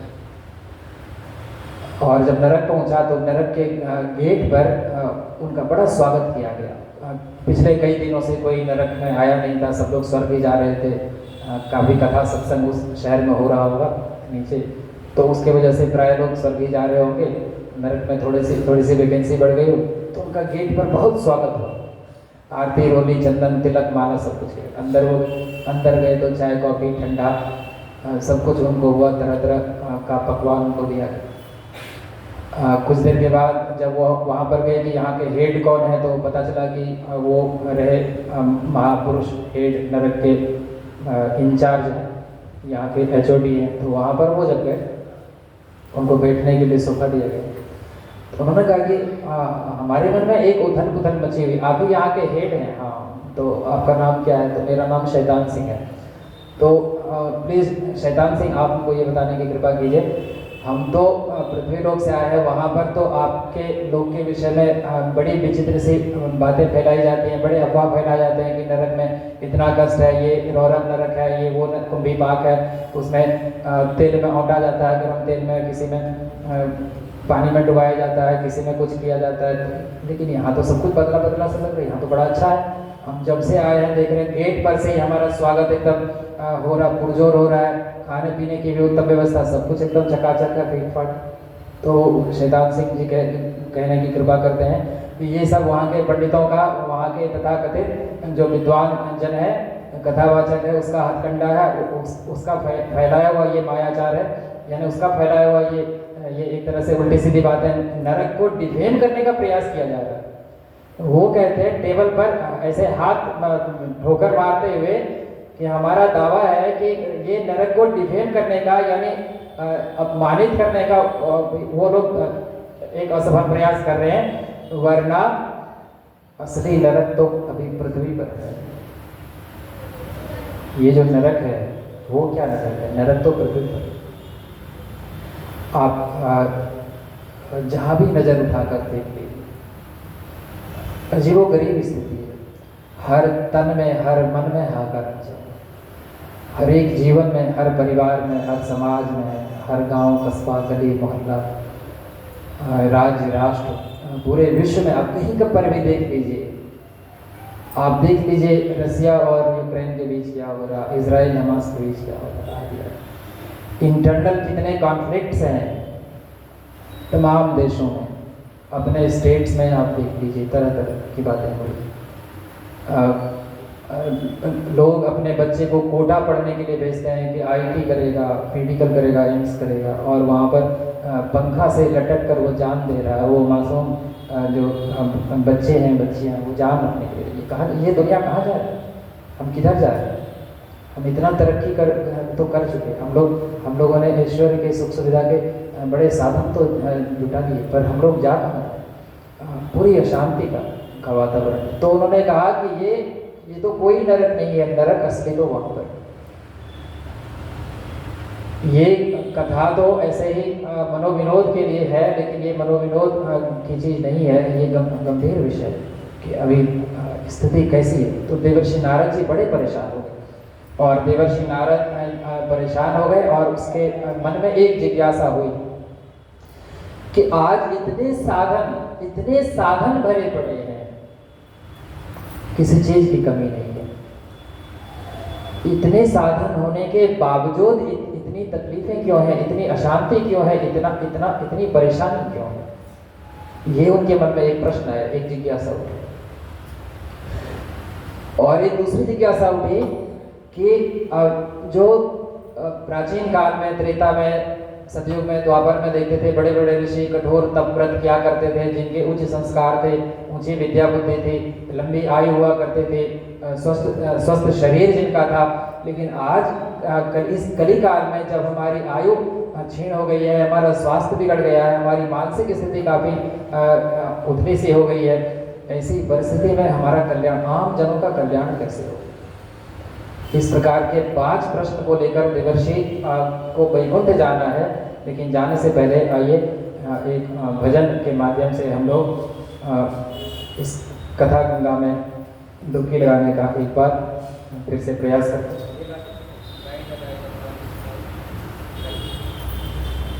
गाए जा भगवान के गुण गाए जा। आइए इस सरस भजन को हम अपने हृदय में उतरने दें, इसके भाव को ग्रहण करें। पश्चात लोग देवर्षि नारद जी के मन में जो प्रश्न है, जिज्ञासा है, उस जिज्ञासा के समाधान के लिए देवर्षि नारद जी के साथ हम लोग भगवान के दिव्य धाम को, वैकुंठ लोक को हम लोग प्रस्थान करें।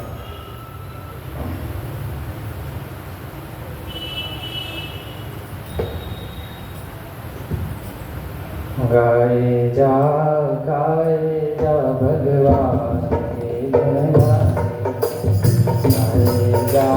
गाए जा भगवान के गुण सुबह शाम इस मन मंदिर में, सुबह शाम इस मन मंदिर में, चारों रोज लगाए जा भगवान के गुण गाए जा भगवान के गुण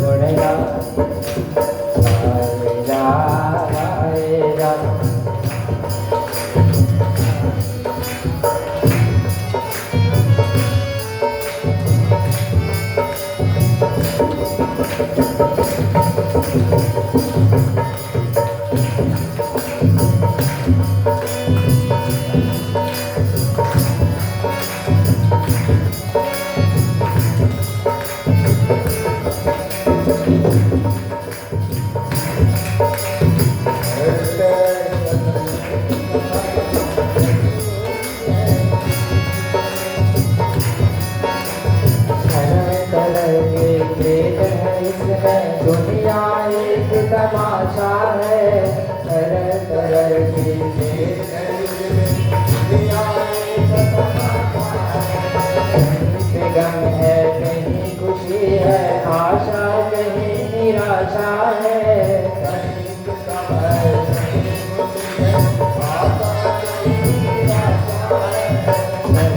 गम है कहीं खुशी है, आशा कहीं निराशा है।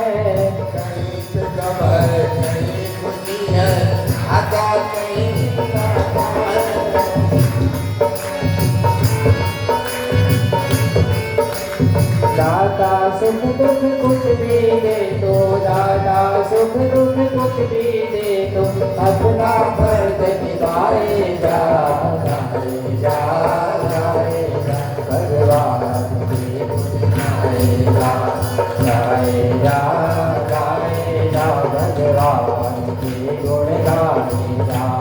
सुबह शाम इस मंदिर में, सुबह शाम इस मंदिर में झाड़ू रोज लगाए जा, गाए जा, भगवान की गुण गाए जा, गाए जा, गाए जा, भगवान की गुण गाए जा।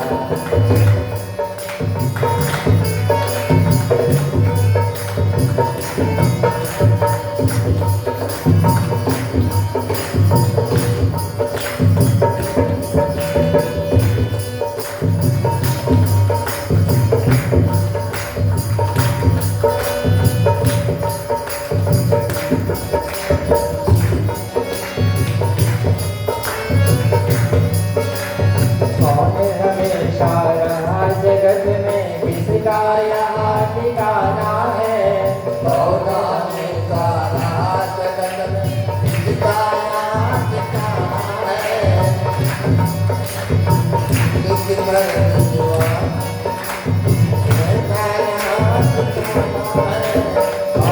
हमेशा रहा जगत में किसका यहाँ ठिकाना है, बात है अपना बिस्तर बंदे यह तो देश बिगाना है, बात है अपना बिस्तर बंदे यह तो देश बिगाना है। मालिक पर विश्वास अड़िग रख, मालिक पर विश्वास अपना फर्ज निभाए जा, गाए जा, भगवान की गुण गाए जा, भगवान की गुण गाए जा। सुबह शाम इस मन मंदिर में, सुबह शाम इस मन मंदिर में झाड़ू रोज लगाए जा, गाए जा, भगवान की गुण गाए जा, गाए जा, गाए जा, भगवान की गुण गाए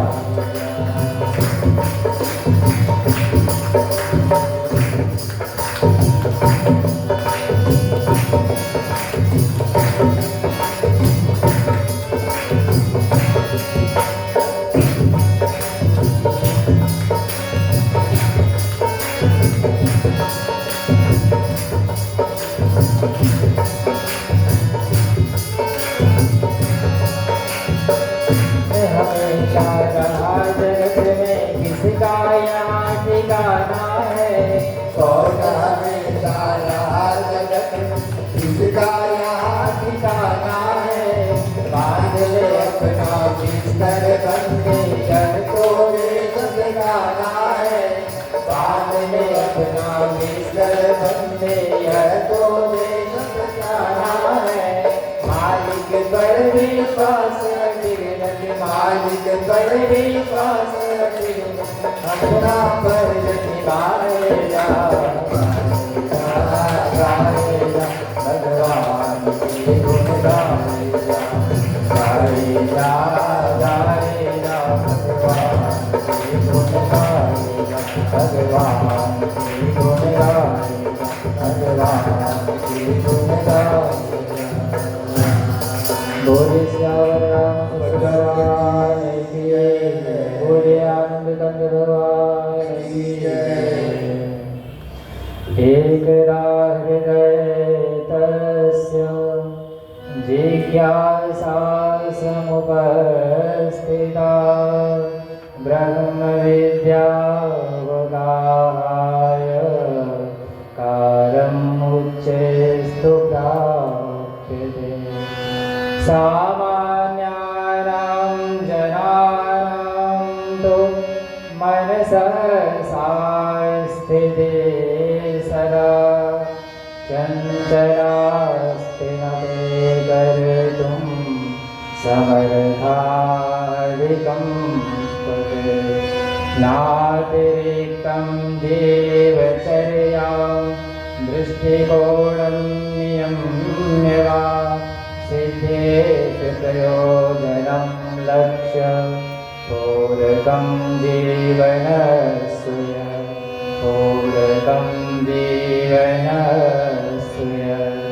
पूरकं जीवनस्य।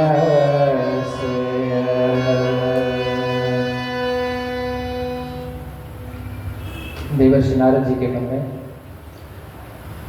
दो बड़े सुंदर प्रश्न है, बड़ी काम की जिज्ञासा उसके भीतर उत्पन्न हुई। पहली जिज्ञासा कि जो उच्च संस्कार युक्त महापुरुष है,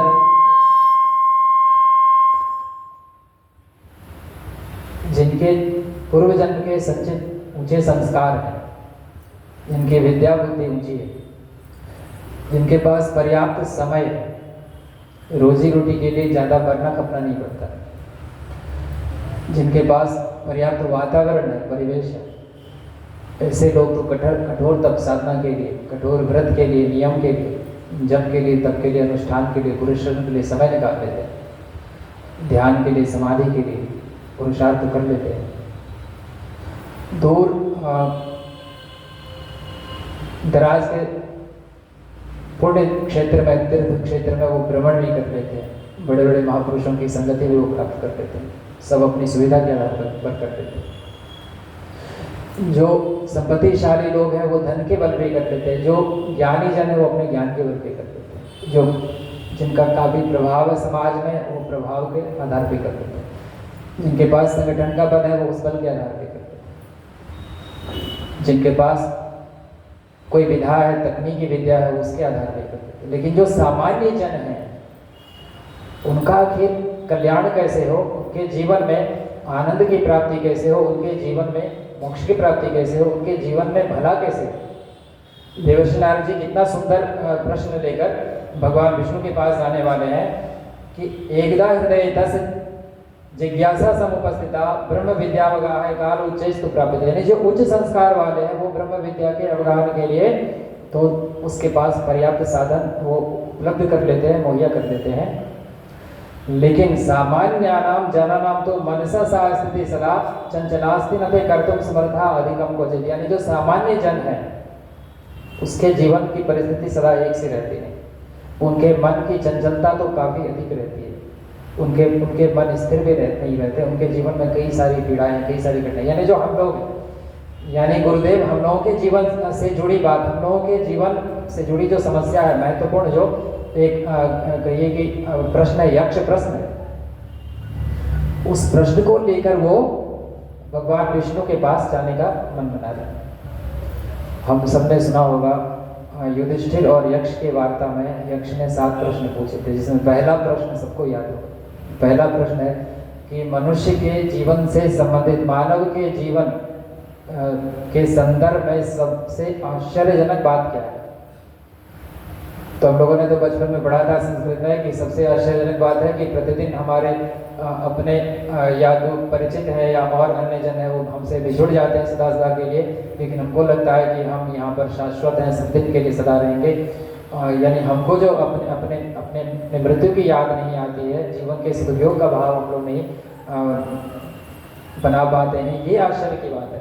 लेकिन अगर इसके सार संक्षेप को हम लोग समझने का प्रयास करें तो मानव जीवन से जुड़ी हुई सबसे आश्चर्यजनक बात यह है कि हम लोग अपने अनुभव से सीखना नहीं चाहते। हम लोगों में से सब ने अपने जीवन में बहुत कुछ अनुभव किया है, बहुत कुछ हम लोगों ने सीखा है, लेकिन हम लोगों ने जो सीखा है, हम लोगों ने जो अनुभव किया, हम लोगों ने जो देखा, उसको हम लोग अपने जीवन में उतारने का प्रयास नहीं करते हैं। ये हमारे जीवन के लिए सबसे बड़े आश्चर्य की बात है। तो देवर्षि नारद जी के मन में हुआ कि जो सामान्य जन है, और आगे के श्लोकों में जो मूल भाव है वो हम बताने का प्रयास कर रहे हैं, उनके मन में है जो सामान्य लोग हैं उनके लिए कोई सरल रास्ता हमको भगवान सुझा दें, सरल रास्ता जिससे उसको घर छोड़कर जाना नहीं पड़े, उसको जंगल की यात्रा नहीं करनी पड़े, दूर देश की यात्रा नहीं करनी पड़े, उनको कोई कठोर तप साधना, कोई कठोर व्रत, कोई कठोर नियम का पालन नहीं करना पड़े, कोई ऐसे नियम से वो अपने आप को उनको बांधना न पड़े जिसको करना उसके लिए शक्य नहीं है, संभव नहीं है। यानी बड़ी सहजता से, बड़ी सरलता से उसके जीवन में उतरने वाली कोई सरल साधना पद्धति क्या है, उसके जीवन में कौन सी ऐसी विद्या का समावेश हो जाए ताकि उसके जीवन का कल्याण हो सके, ये जिज्ञासा उसके मन में आई। और एक दूसरी जिज्ञासा भी उसके मन में थी दूसरी जिज्ञासा उसके मन में थी कि आज जब हमारे पास सब कुछ है, सारे साधन उपलब्ध हैं, तब हमारे जीवन में इतनी कमी क्यों है, इतनी अशांति क्यों है, हमारे जीवन में इतना दुख क्यों है, इतना क्लेश क्यों है। और इन दोनों महत्वपूर्ण जिज्ञासाओं को लेकर 3 और भी जिज्ञासाएं हैं, जिसका श्रवण हम लोग चौथे दिन की कथा में श्रवण करेंगे, क्योंकि वो बहुत लंबी वार्ता हो जाएगी। आज केवल 2 जिज्ञासाओं का समाधान भगवान जो देने का यहाँ देने की कृपा करेंगे, केवल उसका श्रवण हम लोग संक्षेप में कर पाएंगे। देवर्षि नारद जी का 2 मूल प्रश्न है। पहला प्रश्न कि जब हमारे पास सारे साधन मौजूद हैं तो इतना अभाव क्यों है, इतनी अशक्ति क्यों है, इतनी पीड़ा क्यों है, इतना अज्ञान क्यों है। और दूसरा प्रश्न है कि हम लोग सामान्य जीवन में जीने वाले, सामान्य घर गृहस्थी में रहने वाले जो सामान्य जन हैं, उनको अगर अपना कल्याण करना हो, आत्म कल्याण करना हो, लोक कल्याण करना हो, तो इसके लिए सरल उपाय क्या हो सकता है। और इन दोनों प्रश्नों को लेकर देवर्षि नारद पहुंच गए भगवान विष्णु के पास। भगवान विष्णु के पास देवर्षि नारद जी जाते हैं तो ऐसे मुंह बंद करके नहीं जाते हैं। देवर्षि नारद जी गाते हुए जाते हैं। क्या गाते हैं विकास जी, क्या गाते हैं? श्रीमन्नारायण नारायण नारायण श्रीमन्नारायण नारायण नारायण श्रीमन्नारायण श्रीमन्नारायण नारायण नारायण श्रीमन्नारायण नारायण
जैसे हम लोग कहीं जाते हैं किसी महापुरुष के यहाँ, बड़े पदाधिकारी के यहाँ, तो किसी के भी घर जाते हैं तो कॉल बेल दबाते हैं तो अंदर से दरवाज़ा खुलता है, हम लोग प्रवेश करते हैं। उसी प्रकार से देवर्षि नारद जी का ये स्टाइल है।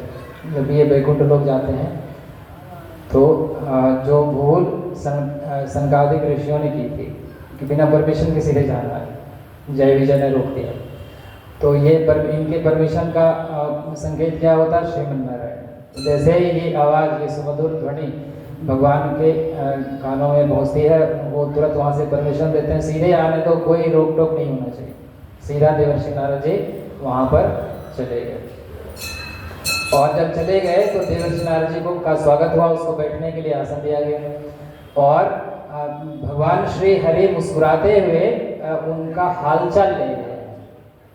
कैसे हालचाल ले रहे हैं? हम लोग गाकर भगवान ने जिस प्रकार से जो भाव भगवान ने प्रकट किया उसी को राधे श्याम ने कर। तब हंस कर पूछा श्री हरि ने, कहिए ऋषि कैसे आए हैं, कहिए ऋषि कैसे आए हैं, कहाँ कहाँ पर भ्रमण किया और क्या संदेशा लाए, और कहाँ कहाँ पर भ्रमण किया और क्या संदेशा लाए, कारण जो भी हो प्रकट करे, यात्रा के कष्ट उठाने का, यात्रा कष्ट उठाने का, कहिए अब क्या कुछ काम पड़ा वैकुंठ लोक में आने का, कहिए अब क्या कुछ काम पड़ा वैकुंठ लोक में आने का। कुछ दुखी दिखाई देते हो मुखमंडल क्यों मुरझाया है, मुखमंडल क्यों मुरझाया है, क्या कहीं स्वयंवर है फिर से, क्या कहीं स्वयंवर है फिर से, शादी को मन ललचाया, क्या कहीं स्वयंवर है फिर से, शादी को मन ललचाया है। नारद जी कहने लगे हे हरि दया निधान रामा, हे हरि दया निधान, अंतर्यामी आप हैं क्यों बनते अनजान, अंतर्यामी आप हैं क्यों बनते अनजान। भगवान क्या कह रहे हैं, पहले बोल रहे हैं, हंसकर पूछा तब श्री हरि ने, कहिए ऋषि कैसे आए, कैसे आना हो, कहाँ कहाँ पर भ्रमण किया और क्या संदेशा लाए, कोई मैसेज कोई समाचार। ये सबसे बड़े रिपोर्टर हैं, भगवान विष्णु के सबसे बड़े रिपोर्टर का नाम है ये सुधीर चौधरी जी, श्वेता सिंह जी से भी सुपर। ऐसा ऐसा समाचार भगवान विष्णु को सुनाते हैं जिसको सामान्य जो पत्रकार है वो वहां तक पहुंचा ही नहीं सकते। है कहाँ कहाँ पर भ्रमण किया और क्या संदेशा लाए, कारण जो भी हो प्रकट करें, जो भी कारण हो प्रकट करें। यात्रा के कष्ट उठाने का, आपने जो यात्रा में कष्ट किया उसका कारण बताइए, कहिए अब क्या कुछ काम पड़ा वैकुंठ लोक, कोई काम हो तो बताइए। और फिर मजाक करते हैं भगवान देवर्षि नारद जी का मुख जो मुरझाया हुआ है, तो थोड़ा सा एक तरह से मनोविनोद करते हैं। कुछ दुखी दिखाई देते हो मुखमंडल क्यों मुरझाया, चेहरा क्यों मुरझाया होगा, थोड़ा बोरो प्लस लगा लेते, थोड़ा एलोवेरा जेल लगा लेते, इतना चेहरा उदास उदास क्यों है, कम से कम नकली मुस्कान ही चेहरे पर नहीं आते, इसमें क्या रखा। क्या कहीं स्वयंवर है फिर से, शादी को मन ललचाया। एक बार स्वयंवर हुआ था तो आपको भी शादी करने का भाव आया था, तो आप आए थे यहाँ पर अपना हरिमुख, मेरा हरिमुख मांगने के लिए। तो देवर्षि नारद जी कह रहे हैं कि प्रभु आप अंतर्यामी हो, आप अनजान मत हो, आपको सब पता है, कहाँ क्या हो रहा है सब पता है, आपको किसी रिपोर्टर की जरूरत नहीं है, और झूठ मूठ का आप हमारा मजाक उड़ा रहे हो। हमारा मुखमंडल जो मुरझाया हुआ है इसका कारण भी आप जानते हो, इसका निवारण भी जानते हो। तो प्रभु सबसे पहले तो हमको कारण बताओ कि इतने साधनों के बावजूद अभी मानवता असहाय अवस्था में क्यों है, इतनी दीनहीन अवस्था में, इतनी गलित, इतनी घृणित अवस्था में क्यों है, इतनी पतित अवस्था में क्यों है। तो भगवान विष्णु ने बड़ा सुंदर जवाब दिया, उनके लंबे प्रश्न का इतना सरल सा उत्तर दिया। भगवान कहते हैं कि आज साधन तो बहुत है पर क्या नहीं है, हमारे भैया कह रहे साधना नहीं है, साधन भरे पड़े हैं पर साधना नहीं है। भगवान तो वही है, आराधना नहीं है। भगवान तो वही है, आराधना नहीं है। साधन भरे पड़े हैं पर साधना नहीं है। और देवर्षि ने पूछा कि थोड़ा सा और एक्सप्लेन कीजिए, इतनी छोटी सी बात, छोटा सा सरल उपाय, छोटा सा मेडिसिन अगर हम जाकर लोगों को बताने का प्रयास करेंगे लोग समझेंगे, थोड़ा आप इलेबोरेट कीजिए इसको, थोड़ा प्रकाश डालिए। तो भगवान बड़ी सुंदर बात कहते हैं। क्या कहते हैं भगवान? कहते हैं अधुनास्ते हि सर्वत्र अनास्थाक्रम परंपरा अदूरदर्शिता ग्रस्ता जना विस्मृत्य गौरवम् अचिन्त्य चिंतना जाता अयोग्याचरणास्तथा फलता रोग शोकार्ते कलह क्लेशनाशकम् कलह क्लेशनाशकम्। भगवान विष्णु ने कहा कि अभी जो समस्याएं हैं उसके 5 मूल कारण हैं। थोड़ा सा अब पहले तो उन्होंने कहा कि मूल कारण क्या है, साधना का अभाव। हमारे जीवन में आज साधना नहीं, साधन है साधना नहीं। और पूज्य गुरुदेव ने कितनी अच्छी बात, कितनी अच्छी परिभाषा साधना के विषय में गुरुदेव लिखते हैं प्रज्ञा पुराण में। जैसे हम लोग साधना के विषय में सुनकर बड़े परेशान हो जाएंगे कि साधना मतलब कोई बड़ी ऊंची चीज होगी, ये होगी वो होगी। गुरुदेव कहते हैं साधनों का सदुपयोग, साधना साधनों का सदुपयोग। हमारे पास आंखें हैं, इसका सदुपयोग करना सीखें, साधना है। हमारे पास कान है, इसका सदुपयोग करना सीखें, साधना है। हमारे पास जीवा है, इसका सदुपयोग करना सीखें। हमारे पास शरीर है, सदुपयोग करना सीखें। हमारे पास सूक्ष्म शरीर है, कारण शरीर है, हम उसका उपयोग सीखें, उसका सदुपयोग करना सीखें। हमारे पास मन है, हमारे पास बुद्धि है। तो भगवान विष्णु थोड़ा सा एक्सप्लेन करके कहते हैं कि 5 मूल कारण है। क्या मूल कारण है? अधुनास्ति ही सर्वत्र अनास्था क्रम परंपरा। पहली बात, अधुनास्ति ही सर्वत्र अनास्था क्रम परंपरा। पहला कारण है अनास्था, यानी आज साधनों का दुर्भिक्ष, यानी साधनों का अकाल नहीं है। आज अगर किसी चीज का अकाल है तो आस्था